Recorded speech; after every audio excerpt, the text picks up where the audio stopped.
guess what movie we're talking about? That's right, we're talking about Games Workshop. Games Workshop is a tabletop modelling company based in... You know what? It's Star Wars. Obviously. So, yes, Hang on. It's just a bit too...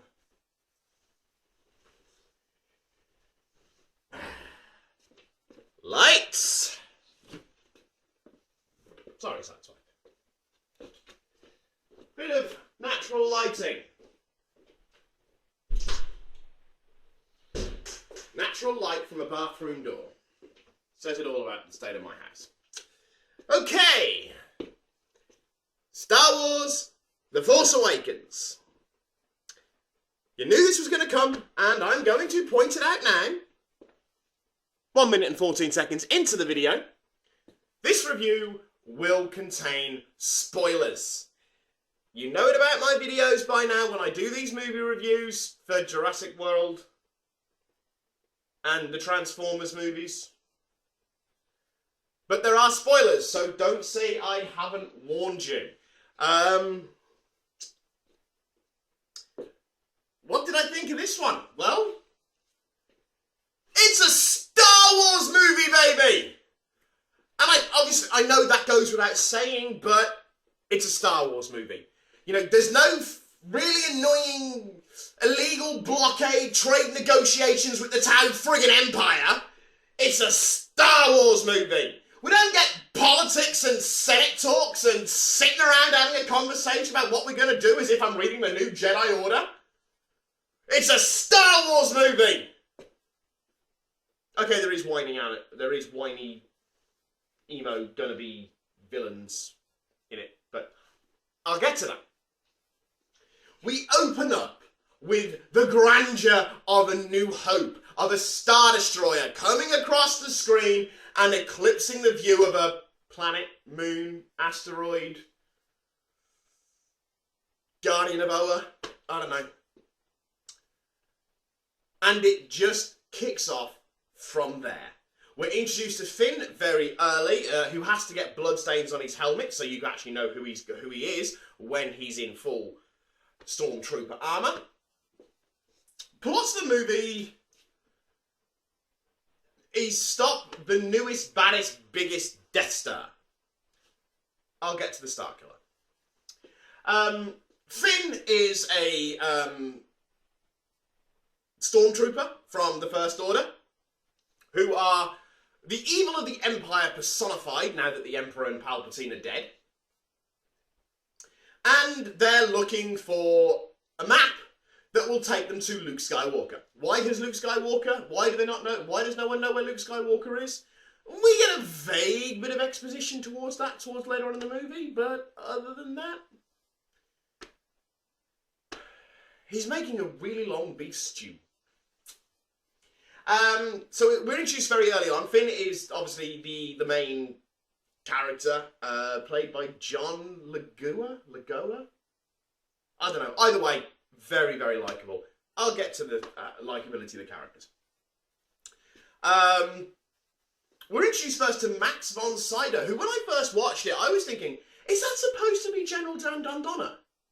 But then I don't think it is, because General Dan Dondonna shows up later on in the movie. And I suppose what I really should have done was IMDb Max von Sydow's character name, but I forgot. So, there we go. Anyway, the action moves on and we're introduced to Rey, who is... interesting choice. The leads of this movie are a black man and a woman. Great. We're introduced to Rey, who's a scavenger on the planet Jakku, not Tatooine, as everybody had assumed. Which means that the really good joke of Finn going, and everyone riding underneath, those were the droids I was looking for, is now completely redundant because it's on the wrong fucking planet. Which is a pity, because I really like that joke. Is on the wrong planet. So it's the planet Jakku, which is some form of outer rim, backwater, shut up, sideswipe, huffing, backwater place. And it moves on from there. And without giving you a total blow-by-blow of the film itself, I really like it. I enjoyed it. Is it perfect? Fuck no! But we'll get to that. Don't worry, it's nothing too bad. Depending on your point of view, I suppose. But many of the truths we cling to, you know the rest of that one. So, Finn, and then we have the other characters in the form of Poe Dameron, who I can't wait for Star Wars Rogue One because I wanted to see more of him. I really should have IMDb'd all these actors' names before I started this video. Oh well. If I have to do a retake, it takes away from the off-the-cuff originality of the videos, of the way they do my videos. So, anyway, yeah, really like him. He's kind of like a cross between Wedge Antilles. It is a pity that Dennis didn't show up for this movie, that he turned it down. But hey, oh well, you know, we still got an ace X-Wing pilot, and Han Solo, and we'll get to that one. And right, let's talk about Han and Chewie. Brilliant. You really get the sense that these two individuals have been together for a very long time. I mean, they're bickering and it's just so funny to watch. There is an awful lot of humour in this movie, and it's not Jar Jar Binks, George Lucas's interpretation of humour. It is well-written humour. Watching Finn and Poe interact with each other is just great. Why TIE fighters now need... Oh yeah, TIE fighters are now apparently two-seat jobs, two-man jobs. One to fly, one to shoot. The original Empire did that quite well on its own, but hey-ho, there we go. It had to have a plot convenience in order for Poe and Finn to get away from the Empire, or the First Order, whichever one you want to call them. I'm probably going to stick to the Empire. From the First Order together. Why they had to steal a TIE fighter and not just steal a transport? I don't know. Why an ace fighter of the Republic, or the Resistance, or the Rebellion, whichever you want to call it, didn't realise that the TIE fighter was moored down? I don't know.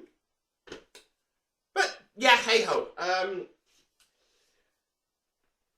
You know, and when Finn is on screen, it's brilliant because he's a wannabe hero who's been a villain for probably as long as he can remember, because he is an ex-stormtrooper. Now, we never see him kill any civilians, but we don't know how many he's killed before that, before his brainwashing just randomly broke for no convenient reason other than the plot says so, because his friend died.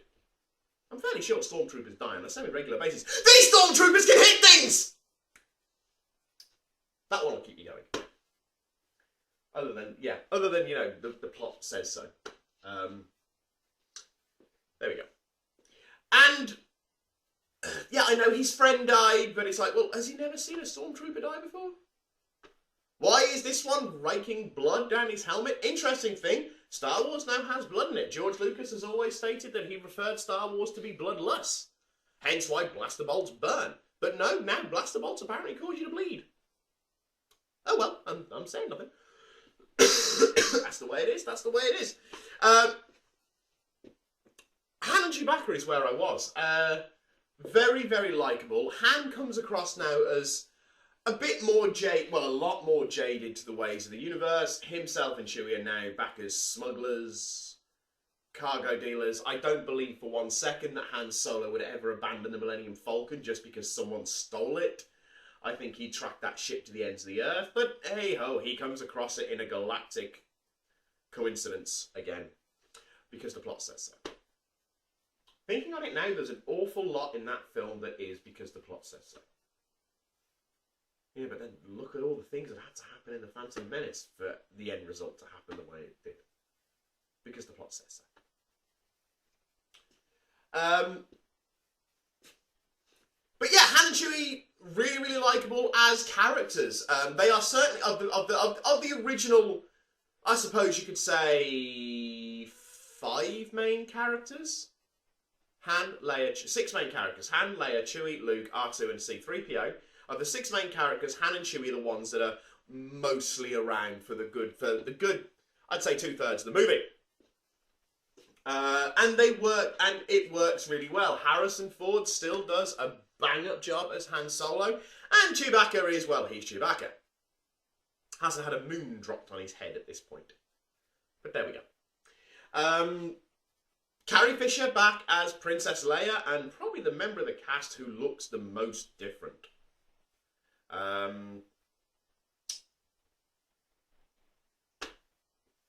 Not an awful lot to say. She's not as feisty as she used to be, but of course, Princess Leia at this point is much older and well, not jaded, but an experienced war veteran who's been fighting for the better part of 40 years.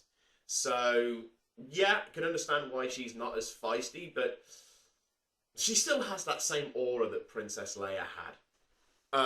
Doesn't have an awful lot of screen time as much as, say, Han and Chewie does. C-3PO and R2-D2, well, R2-D2 is completely powered down, barely shows up until the very, very end of the movie, purely because BB-8 steals the whole show. Yeah. Again, reasons why R2-D2 is powered down. Oh, he's sad. Well, he was sad when Anakin went, but he didn't power down into nothingness. The plot says so.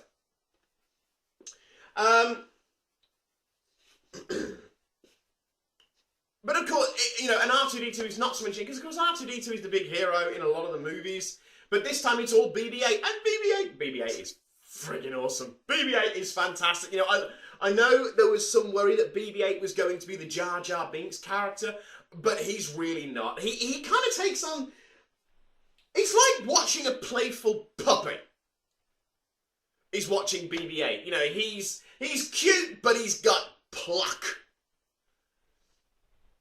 You know, it's watching that, and, you know, the fact that it's a practical effect, the fact that there's an awful lot of practical effects, but I'll get to that. BB-8 is great. You know, he has the MacGuffin item. You know, it has to be said, there are elements of just rehashing A New Hope in here. Not as bad as Into Darkness, but there are elements of just rehashing A New Hope.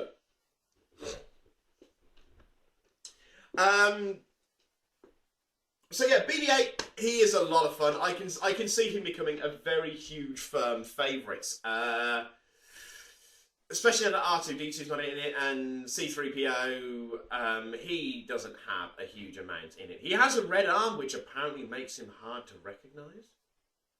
Because as if you could mistake that really annoying voice for anything other than C-3PO. But there we go. Obviously, Anthony Daniels is back as C-3PO, because that egomaniac wouldn't let anyone else play it, that's for damn sure. For those of you who don't know, Anthony Daniels is reportedly extremely hard to work with, even back when they were shooting the original trilogy. But there we go. Yeah, so C-3PO is in there, R2-D2's in there, Leia's in there, Han's in there, Chewie, Rey, Finn, Poe, BB-8. That just leaves one character that obviously I haven't mentioned, and that is the villain of the piece. Kylo, my helmet looks like a penis Ren. The outfit is very clearly inspired by Revan, from the now non-existent EU universe. Knights, or do the Knights of the Old Republic story game still count? I honestly don't know. Actually, no, I don't think they do. Obviously, anyway, Kylo Ren's outfit is very obviously inspired by Revan. His master bears striking, not physically, but I get a very good sense of the Infinite Empire, again from the EU, from the master, voiced by Anthony Serkis, who's is quite blatantly just doing a Wizard of Oz impression, but that's a story for another movie. I'm gonna laugh at some kind of if the guy who is, you know, the Grand Overlord of the Empire is a fucking Jawa. Or Jar Jar Binks. No. That's what Lucas would do. J.J. Abrams would not do that to us! Yeah, Kylo Ren. I am not sold on Kylo Ren. I really did not take him as a credible villain. I took him as a whiny, I want to be a baddie, spoiled child who has temper tantrums to the point where he gets his lightsaber and just starts bashing the shit out of things. There's no menace to him, I didn't think. It's like looking at a sullen teenager. And if you are going down the route of making him Han and Leia's son, turning to the fucking dark side, taking on the mantle of Darth Vader, at least have the sense to call him Jason! Not Ben! Who was Luke's son! Who was killed by Jason! Sorry. A little bit of angry bit there. That was the bit that got me, is that his real name is Ben. At least I'm assuming that's what Han Solo shouts at him. He is the son of Han and Leia, trained by Luke. Luke fucks up the training. Kylo Ren turns evil, or Ben Solo turns evil, or Ben Organa, depending on which side the name is. I don't think it's actually right clear. Were Han and Leia married? I don't know. Ben turns evil, becomes penis helmet Darth Vader Revanite, and Luke fucks off to parts beyond. For 20 years. Yeah. Kylo Ren has none of the menace of, say, Vader or Maul, or even Palpatine. He has none of the suave sophistication of the villains of Palpatine before he's the Emperor and Dooku. If anything, there were times that I got visions of Anakin in Attack of the Clones, and I realise a lot of people are going to hate me for that one, but the scene where he takes his lightsaber and he just starts smashing up the consoles, I'm just thinking, it's like watching Anakin Skywalker going, I hate them! Maybe I need a second viewing, because I do think I need a second viewing on this movie. But I really felt that he just came across, at least up until the last half an hour of the movie, he really came across as just this whiny petulance. I want to be a baddie because... pain. You know, I get the idea that he is a good person trying to be evil, despite the fact he, as of yet, hasn't had any motivation for doing so outlined to the audience, but hey-ho, that's probably for the next movie. Why is Kylo Ren evil? You know, and please don't be more fucking daddy issues. The last half an hour of the movie, after the big spoil, which I'll get to, obviously I'm not going to leave that bit out, am I? Then I actually started getting more of a sense of what he is as a villain. Maybe that was intentional. Maybe he's supposed to come across like a whiny little brat at the end until he goes and does the big spoil and then seems to fulfill his destiny and rule the galaxy as glowy hologram golem and penis head.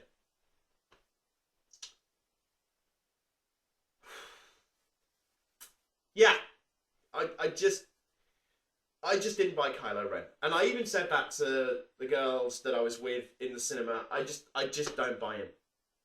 Not to mention, he looks like the love child of Voldemort and Snape. He was the one thing I didn't buy, and I know that that's going to get me a lot of criticism, and I know that's going to be getting me, but he was awesome! I didn't buy him. I think Maul did more in his 20 minutes of screen time than Kylo Ren did in his first 2 hours. But I suppose talking about Ren leads me on to the huge reveal that I'm acting as if it's going to be some kind of surprise to anybody who's watching this video. Unless you're really stupid and want to know what happens throughout the entire movie, but that's entirely up to you. Actually, no, I wouldn't even say you're stupid. That's up to you, but there we go. Obviously, Han Solo dies. I saw it coming. Yeah, I saw that coming. Not straight away, but as soon as he started confronting him, I'm like, yeah, he's going to kill him. He's going to kill him. And then I turned to the girl, that was sat next to me, and just said, he's going to kill him. She's like, no, he's not. Yes, he is. And then about 10 seconds before, Susie goes, he's going to die. And sure enough,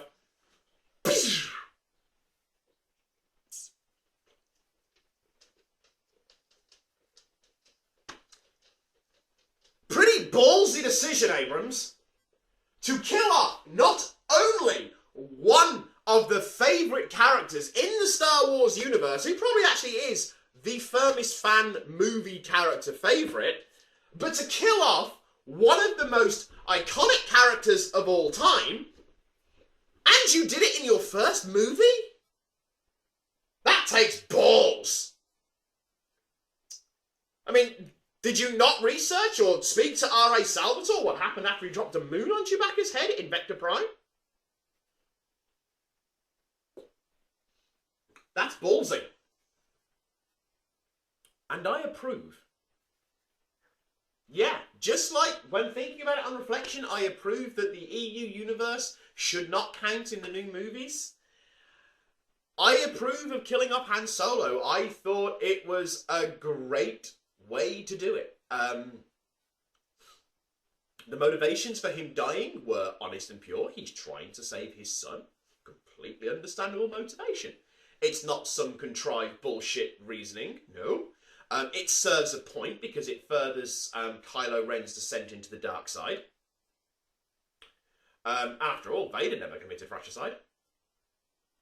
Or whatever the terminology is for killing your own father. Yeah, it is. It's fratricide. Yeah, it's fratricide. Yeah. Vader never killed his father. Mainly because Vader had no father. But you could argue that that Anakin fought against Obi-Wan, who was as good as a father figure to him, and then went off with his real dad. Does that mean that Anakin was raised by a same-sex couple? In the form of Palpatine? Yeah, there we go. Yeah.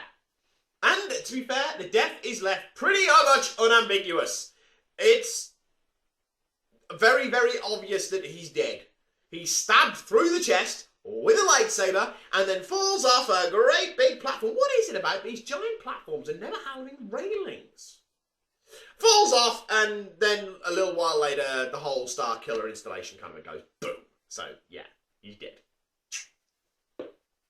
He better not come back. And of course, don't forget, Harrison Ford has long said that he thought that Han Solo should have died in the original trilogy. Maybe this was the carrot that J.J. Abrams and Lawrence Kasdan dropped in front of Harrison to make him come back. Because Harrison, of course, is not a Star Wars fanboy. He's not like Anthony Daniels, who lives, breathes, and eats anything to do with Star Wars, and just has basically fed off the back of it for the last 30 years as a prissy, whiny droidy bot. Harrison Ford has never been the biggest Star Wars fanboy, so it probably would have taken some convincing to get him to come back. That and a big fat paycheck. So, Han Solo dying. I like it. I have to admit, it's a ballsy, gutsy move, then one that I really did not see coming. And I will give full credit to J.J. Abrams and Lawrence Kasdan, who, once I heard was making the new movie, I actually had a fair bit of hope for.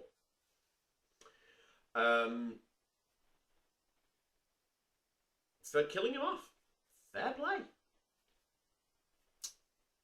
I know there's going to be a lot of people upset by this. I think there's going to be once the movie is properly out and all the old school fans have all sat down and seen it properly and probably 3 or 4 times and dissected it and this, that, and the other. I think a lot of people are going to be really unhappy that Abrams killed off Han Solo, but I think it's a good thing. I thought it was a great storyline of a plot point. I thought it was and it wasn't a throwaway death. It wasn't this is an iconic character, and he didn't get a throwaway death. He wasn't blown up or crash landed. He was killed by his son to further cement his son's descent into evil. Even if said motivations for wanting to be evil are still very, very obscure and not there. Again, Kylo Ren's motivations for being evil seem to be, I want to be the baddie! The special effects and the general working of the film.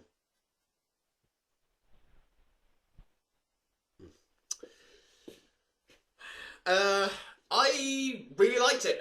There's an awful lot of practical effects in there. The CGI is used to enhance rather than completely in your face.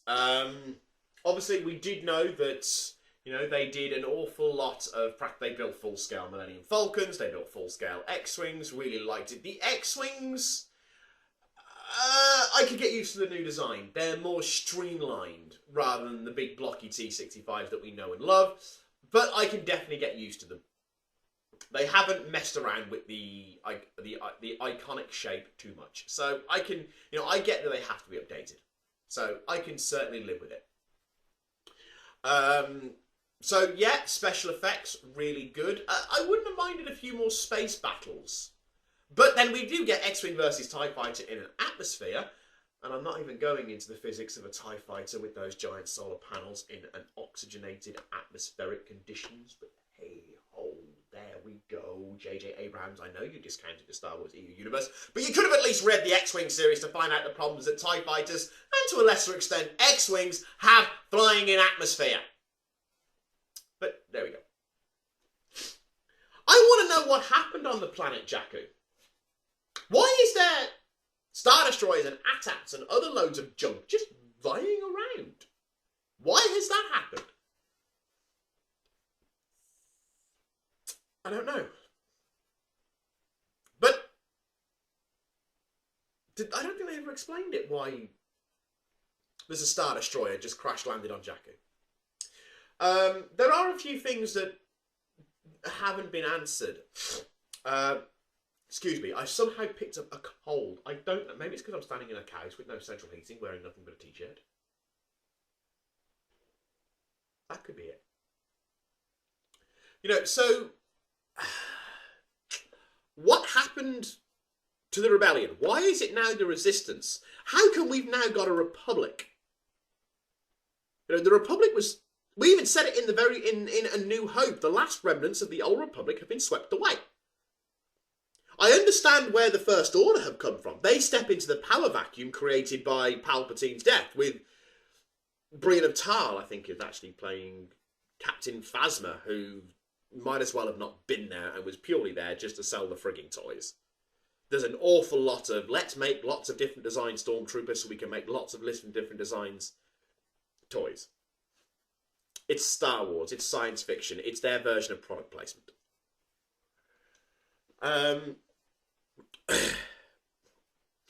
Yeah, what happened on Jakku? Why is the resistance now the rebellion, and why is the Republic only backhandedly helping them? I mean, the resistance has gone from being a rebellious movement that has a fleet that can take on the Imperial fleet at the Battle of Endor. To be fair, it was a losing battle. Not to mention, oh no, that's EU, that doesn't count.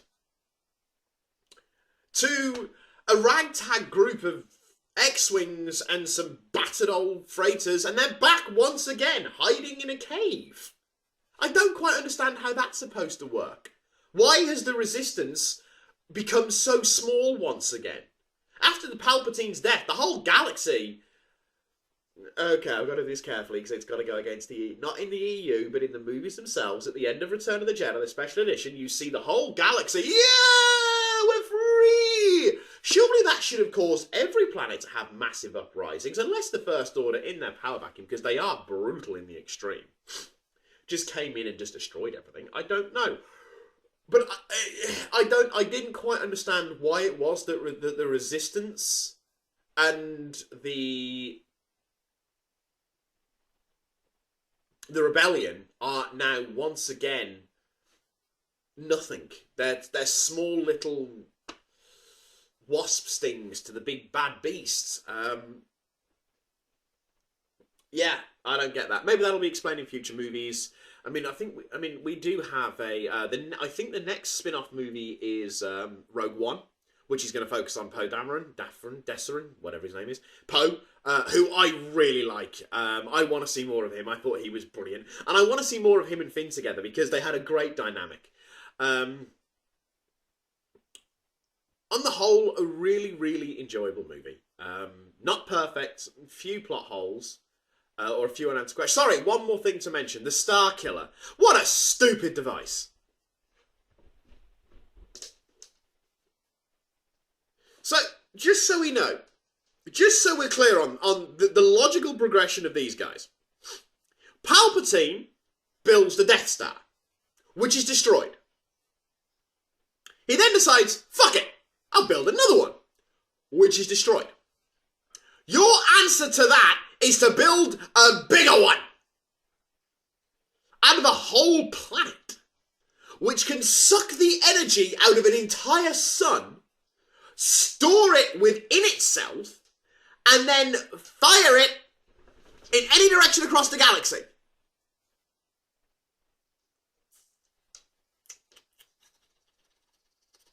And your stormtroopers can stand there and watch this energy beam made up of solar radiation shoot up into the heavens. Sorry, but that's fucking stupid! But then in saying that, the Death Star was ridiculous. So, I know it's having a big bad monster beast of a thing for the little tiny X-Wings to kill. And again, the rehashing of the Empire of Star Wars A New Hope comes back. There's even a trench run. Though I think that one is thrown in just as a general homage and a nod to the fans of the series of Star Wars in regards to that. So I can let that one go. I don't understand why, though, that the Resistance is now so poor that they only have highly advanced X-Wings. You know, where are the B-Wings? Where are the A-Wings? Okay, I understand the Y-Wings might have been retired because the Y-Wings were old at the time of A New Hope. So, yeah, I can understand that, but then with the bombers... But then I suppose it can be argued that, you know, it was a desperate attempt. They had to scramble or they're all going to get blown to hell. Yeah, okay. I still hold with the idea that the Starkiller is a stupid device. In terms of practicality, not to mention physics, it's just a ridiculous. It's ridiculous. But it's Star Wars. It's a space opera. It's supposed to be ridiculous. On the whole, very enjoyable. I do think it requires a second watch from me to really appreciate it again. It does require a second watch from me. So I'm probably going to see it again at some point. It's going to be in the cinema for a while. There was a really good crowd at the midnight showing last night in Roscommon, even for the 3D show, because I went for the 3D showing just because. And then I think I'll go for the 2D showing, because it doesn't, I don't think it really added that an awful much that I'm going to miss going from 3D to 2D, but there we go. Highly enjoyable. It's a Star Wars movie, and it just shows what Star Wars can be when you've got a competent director behind the scenes. And say what you like about Star Trek, Tony. Abrams is a competent director. I mean, I'm not a huge lover of the Star Trek movies either, but then again, I'm not a huge lover of Star Trek. Well, I am. I'm a huge lover of TNG. Whatever. I can pick and choose it. Kind of like the same way I take my anime. I very selectively pick and choose it. Highly enjoyable movie. I think that Abrams and Kasdo did an absolutely fantastic sterling bang-up job, and they should be commended for the work they did on it. I think they've made a lot of fanboys very happy. The reviews that are out so far, admittedly these are from, you know, the official media source reviews rather than us internet critics, have generally been very positive. They put a lot of people have said, you know, it's a very good movie. It's an awful lot of fun. It feels like a Star Wars movie. It's very funny in places. It's got some really good, memorable characters. As I said, Finn and Poe are really, really memorable characters. It's great. It's a really good movie. I want to see it again. I'm going to go see it again. But I'm not completely blind to the fact that it has quite a few daft ideas, and a lot of things happen because the plot says so. I'm looking forward to what other people say about it, you know, other internet critics. Mostly, I'd say Nash and Chris Duckerman, just to see what they think on it, because I know they're both massive Star Wars fans as well. I don't give two shits what the nostalgia critic thinks, because that guy just needs to vanish all at this stage. He's just not funny anyway. That's a different video for another day. People could say the same thing about me, to be fair. Anyway, yeah, highly enjoyable movie. go see it. Go see it again. You know, I imagine this movie this weekend is going to break all box office records. I'd say it's going to smash Avatar.